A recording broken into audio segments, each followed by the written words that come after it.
پہلے تو میں اللہ تعالیٰ کا شکر گزار، اس نے ایک اور زندگی اور صحت والا دن آپ سب کے ساتھ گزارنے کا موقع دیا، اور لاکھوں درود و سلام وجہ خلق کائنات نبی پاک صلی اللہ علیہ وسلم کی ذات مبارک پہ، ساری عزتیں صرف اللہ تعالیٰ کی ذات کے لیے۔ سر بہت امپورٹنٹ کویشچن ہے، اور میں تو اپنی بات اس بات سے شروع کروں گا کہ جو آج کل کی نسل ہے وہ اداس نسل ہے سر۔ واہ واہ واہ واہ۔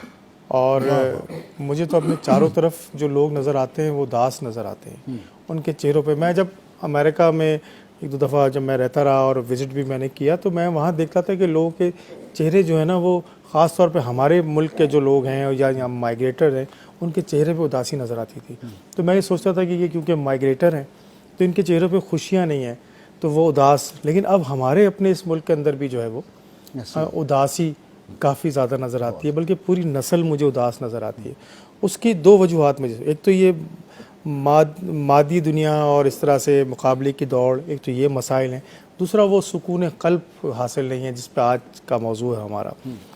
میں سر اپنے اسپتال کے حوالے سے، کیونکہ ہم ایسے اسپتال میں کام کرتے ہیں، ایک پیشنٹ کی میں آپ کو بات بتاؤں گا کہ وہ بہت ایگریسو تھا، بہت غصہ۔ ہم نے دنیا جہاں کی ٹیکنیکس اس پہ استعمال کر لی ہیں، دواؤں سے بھی، ایون اس کو آئسولیٹ بھی کر کے دیکھ لیا، بہت ایگریشن اس کے اندر تھا۔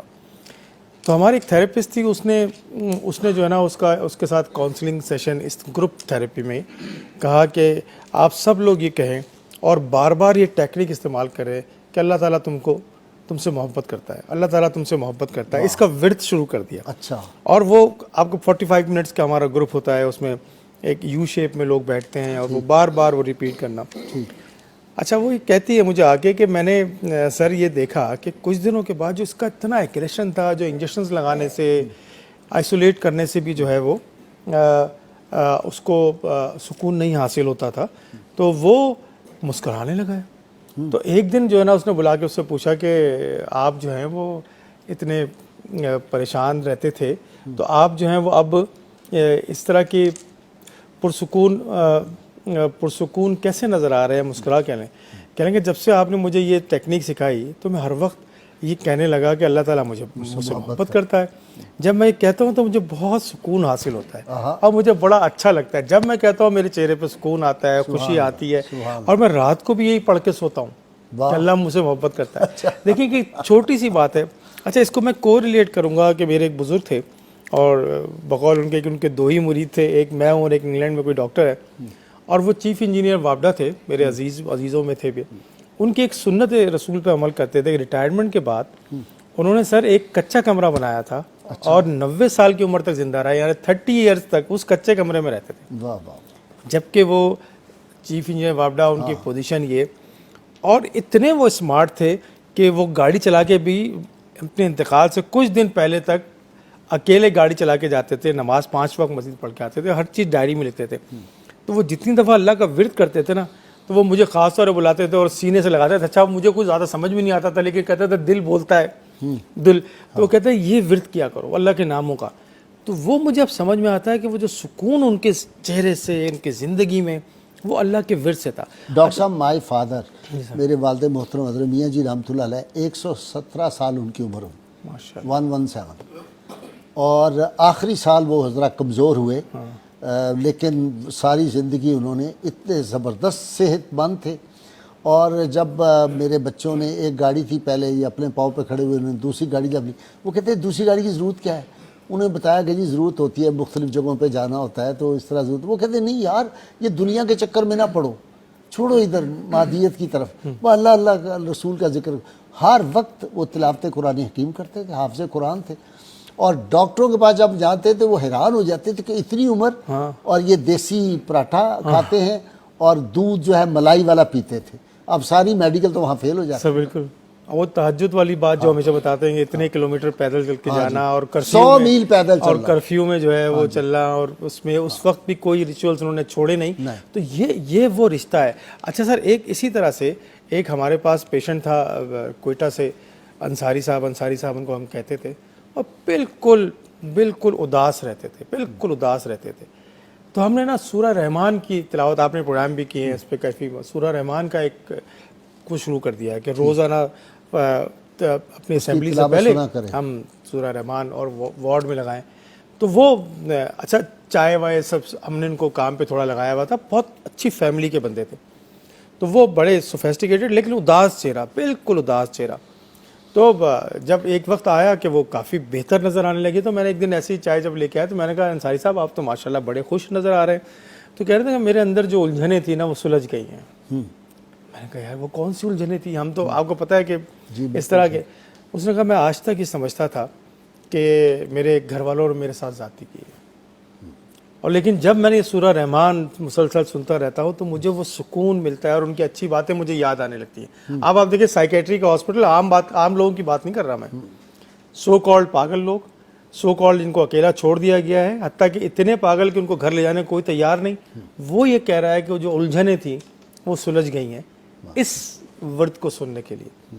ملیشیا کے اندر ریسرچ کی گئی، اور ریسرچ یہ تھی کہ جتنے مسلمان یونیورسٹی کے مختلف یونیورسٹیز میں مسلمان اسٹوڈنٹس ہیں ان کے اندر کیا ایسی اچھی بات ہے کہ جو ذکر الہی کی وجہ سے وہ فیل کرتے ہیں. ڈاکٹر صاحب، ڈاکٹر بخشی جو اتفاق ہاسپٹل کے ایچ او ڈی ہیں، یہ جو ہیڈ آف کارڈیالوجی کے ہمارے دوست ہیں بہت اچھے اور بڑا ماشاءاللہ باشرہ آدمی، انہوں نے وہاں پہ درود شریف اور سورہ رحمان یہ مستقل وہاں چلتی ہے، بہت آہستہ آہستہ آواز میں وہاں چل رہی ہوتی ہے، اور ہر طرف باوضو لوگ وارڈ میں. یہ وہ کہتے ہیں کہ اتنی جلدی پیشنٹ ہمارے جو ہے ان کی ریکوری ہوتی ہے اس سے کہ تصور نہیں ہو سکتا. جی سر. تو آج بھی ڈاکٹر بخشی جو ہے وہ اس طرح سر بالکل، اور ان کا چہرہ آپ دیکھیں، یعنی ڈاکٹر بخشی کو آپ جا کے ملتے ہیں نا تو آپ کو لگتا ہے جیسے پتہ نہیں کوئی چھتری دھوپ میں تھی وہ آ گئی سر پہ، ایسے لگتا ہے نا، ٹھنڈک کا احساس. یہ سر اورا ہوتا ہے کہ جب آپ ذکر الہی کر رہے ہوتے ہیں اور نبی پاک صلی اللہ علیہ وسلم کے ساتھ آپ کا ایک قلبی تعلق ہوتا ہے تو وہ ایک اورا کریٹ ہو جاتا ہے جو سب کو بینیفٹ دے رہا ہوتا ہے. اسی طرح سے نیگیٹیوٹی جیسے ڈپریشن ہے، انزائٹی ہے، یا کوئی کسی قسم کے ایڈکشنز ہیں یا تکبر ہے، وہ بھی ایک اورا ہے کہ وہ جب آپ اس اورے میں جاتے ہیں تو نیگیٹو فیلنگز ہوتی ہیں، آپ چاہتے ہیں کہ بس یہ چلا جائے، ہٹ جائے. لوگوں سے ملنے سے بھی بہت تکلیف میں نے ہوتی دیکھا بہت. آپ تو مجھے کہتے ہیں اس طرح کے لوگوں سر میں ہمیشہ کہتا ہوں کہ جس گلی میں جانا نہیں اس کا پتہ نہ معلوم کرے، تو بالکل ایسے لوگوں سے دور ہو جائیں. یہ بیماریاں کریٹ کرنے والے لوگ ہوتے ہیں. اسی طرح سے سر جب بھی میں نے یہ دیکھا ہے کہ جب ہم نے اس طرح کی چیزوں کو پریکٹس کرنا شروع کر دیا، ذکر کو، ایک دفعہ محفل میلاد کی سر فاؤنٹین ہاؤس میں، آپ سوچیں سر 400 سائیکیٹری کے مریض سو کالڈ پاگل کہ جن کو باندھ کے لایا گیا، زنجیروں سے پکڑ کے لایا گیا، 400 میلاد کے محفل میں بیٹھے ہوئے. اور محفل میلاد میں جب وہ نبی پاک صلی اللہ علیہ وسلم کا ذکر ہو رہا ہے تو صرف ہال گراؤنڈ کے اندر چڑیوں کی چہچہانے کی آواز آ رہی ہے خالی.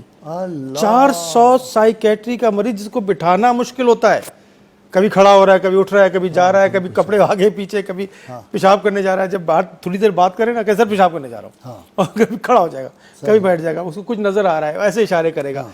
وہ ہم اس سکون سے بیٹھے دیکھ رہے ہیں پیچھے کہ ایک دم سے چینج ہو گیا معاملہ. یعنی سر دن میں کوئی 12 اور 1 بجے کے درمیان کا وقت ہے، کوئی رات نہیں ہے. اور انہوں نے نبی پاک صلی اللہ علیہ وسلم کا ذکر خیر ہو رہا ہے اور صرف چڑیوں کی آوازیں آ رہی ہیں درختوں پہ سے. یعنی مجھے جیسے آدمی کو ایک دم سے فیل ہوا کہ کچھ بدل گیا ہے سب کچھ، اور ایسا سکون اور ایسی بات ہو رہی تھی کہ وہ ایسے محف تھے ان سارے معاملات میں کہ تبدیلی نظر آ رہی تھی. تو یہ وہ چیز ہے جو اللہ اس کے رسول کے ذکر سے جو ہے نا. جی ڈاکٹر صاحب یہ سب کچھ کرتا ہے، سوچتا ہے. اور اچھا سر بڑی زبردست بات ہو رہی ہے اور سارے جو ہمارے انتہائی انٹلیکچوئل لوگ یہاں بات کر رہے ہیں. ایک دیکھیں نا یہ چیز ریکگنائز کی گئی ہے روحانیت کے بارے میں. وہ WHO نے جو ورلڈ ہیلتھ آرگنائزیشن ہے آج سے کچھ سال پہلے اسپریچول ہیلتھ کو شامل کیا ہے. جی ہاں جی شامل ایسے آسانی سے شامل نہیں کرتے وہ. دیکھیں نا سارا کنٹرول یورپ اور امریکہ کے پاس ہے ان ساری چیزوں پہ. وہ کہاں ان سب چیزوں کو مانتے تھے؟ زیادہ تر تو ایتھسٹ ہیں، اور وہ تو اب وہ انہوں نے مانا اور اس کو شامل کیا کہ روحانی صحت جو ہے وہ ان چاروں دوسری صحت جس میں نفسیاتی، جسمانی، معاشی اور معاشرتی صحت، اس میں جو سب سے امپورٹنٹ ہے وہ روحانی صحت ہے. ایک بات بتاؤں کہ کینسر کے مریضوں پہ اس طرح کی ریسرچز کی گئی. ایک گروپ پہ جو ہے نا جس کو ذکر سنایا جاتا تھا اور ایک کو نہیں سنایا جاتا، دونوں کو کمپیئر کیا گیا تو پتہ چلا کہ وہ جلدی ٹھیک ہونے لگے کہ جن کو ذکر سنایا جاتا تھا. اچھا جہاں پہ یہ ذکر کی محفل ہوتی ہے، چاہے لوگ اکیلے میں ذکر کریں یا گروپ کی صورت میں کریں، تو ان کے اندر ایک ہارمونی اور محبت کا احساس کریٹ ہو جاتا ہے صرف اس محفل کی وجہ سے آپس میں. آپ بتائیے 500 لوگ اگر کوئی ذکر کر رہے ہیں ایک ساتھ بیٹھے ہوئے اور ایک دوسرے کے ساتھ وہ اچھا سوچ رہے ہیں, سکون حاصل کر رہے ہیں, تو وہ سکون ہی بانٹیں گے نا. تو ٹوٹل دیکھیں جو جس کے پاس ہے وہ وہی بانٹے گا.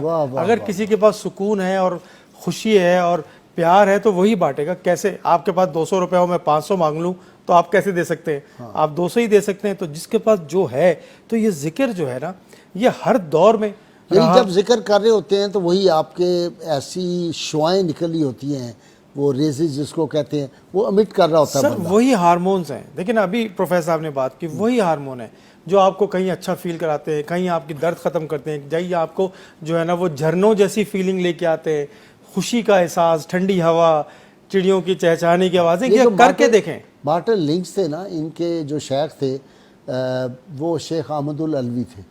تو ان کے بارے میں جو کتاب انہوں نے لکھی, Sufi saint of the 20th century, Martin Lings نے. لوگوں کو تو یہ بھی نہیں پتا مارٹن لنکس جو تھے ان کا نام اصل صوفی ابو بکر سراج الدین تھا. یہ مسلمان ہو گئے تھے اور بڑی زبردست کتابیں انہوں نے لکھی ہے. محمد صلی اللہ علیہ وسلم and his life based on earlier sources ان کی مشہور کتاب ہے. ضیاء الحق کے دور میں مرحوم کے ان کو انعام بھی بہت بڑا ملا تھا. خیر میں ان کو ملا ہوا ہوں, کیا ان کا چہرہ پر رونق ہوتا تھا, مرحوم کا کمال تھا. تو وہ ڈاکٹر مارسل جو تھا اس نے ان کی کتاب کا دباچہ لکھا, Sufi saint of the 20th century. وہ کہتا ہے کہ جب میں ان کو شیخ احمد العلوی کو ملنے کے لیے گیا تو کہتا ہے مراکش میں, تو کہتا ہے کہ جب میں انہیں ملا تو مجھے ایسے لگا کہ جیسے حضرت عیسیٰ سامنے بیٹھے ہوئے ہیں. اور وہ جب گفتگو کرتے تھے, نان مسلم تھا, کہتا ہے جب وہ گفتگو کرتے تھے تو مجھے لگتا تھا میرے کانوں کے ذریعے شہد کے قطرے ہیں جو کانوں کے ذریعے میرے دل پہ نازل ہو رہے ہیں, ٹپکا رہے ہیں میرے اوپر. یعنی وہی بات کہ وہ اورا جو ہے ان کا ایسا زبردست ہوتا ہے کہ آدمی کا دل کرتا ہے ان کے پاس بیٹھا رہے. بالکل. تو وہ یہ اسی صورت میں حاصل ہوگا جب ذکر اللہ اور ذکر رسول صلی اللہ علیہ وسلم, ہم کیونکہ بینگ مسلمان ہم اس کو فیل کرتے ہیں. اچھا, ہائر پاور کی جو باتیں ہیں وہ ہر مذہب میں موجود ہیں. بالکل صحیح ہے. سچ بولنا, جھوٹ نہ بولنا, لوگوں کا احساس کرنا ہر مذہب میں. کون سا مذہب ہے جو شراب پینے کی اجازت دیتا ہے؟ کون سا مذہب ہے جو پرمٹ کی اجازت دیتا ہے یہ پرمٹ لے؟ تو سر یہ پریکٹیکلی ہوتے ہوئے دیکھا ہے کہ جب ایک گروپ کے اندر پازیٹیو باتیں ہوتی ہیں, ایون اس پروگرام کے اندر آپ دیکھیں ہم سب پہ کتنا اثر پڑ رہا ہے. یعنی ایک صاحب کہہ رہے ہیں, ایک صاحب کہہ رہے ہیں اور ہم بالکل اس کو ابزارو کر رہے ہیں, فیل کر رہے ہیں, اچھی باتوں پہ. میں تو ہمیشہ یہ کہتا ہوں کہ یہ میں لرن کرنے آتا ہوں, یہاں کوئی بات کرنے میں نہیں آتا. میں تو ایسے لوگ, اور خاص طور پہ آپ کا انٹرو اور آپ کی بات انٹریکشن, یہ ہے وہ زندگی جس کے لیے لوگوں کو کوشش کرنی چاہیے. ہم کوشش نہیں کرتے سر. تو جب اس طرح کا ماحول کریٹ ہوتا ہے تو کوشش کریں گے تو